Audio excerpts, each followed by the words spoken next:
இயேசு கிறிஸ்துவும் நானும். இந்த வேத வசனம் யோபு 19:25. என் மீட்பர் உயிரோடு இருக்கிறார் என்றும் அவர் கடைசி நாளில் பூமியின் மேல் நிற்பார் என்றும் நான் அறிந்திருக்கிறேன்.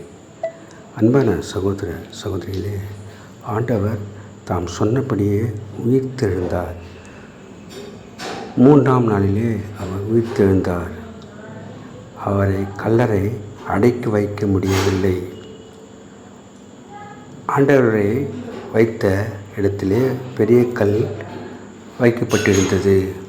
அந்த கல்லை புரட்டி தள்ள கூடாததாக இருந்தது. ஆனாலும் கூட தேவதூதன் அந்த கல்லை புரட்டி போட்டார். ஆண்டவர் உயிரோடு எழுந்திருப்பதற்காக அந்த கல் தள்ளப்படவில்லை.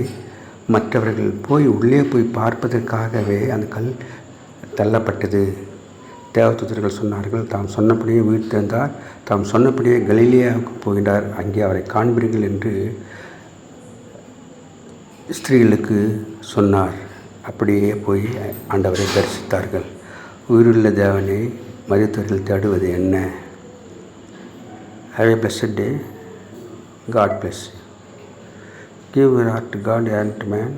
Live in God's work, live on this. Thanks for watching. Like, share, subscribe.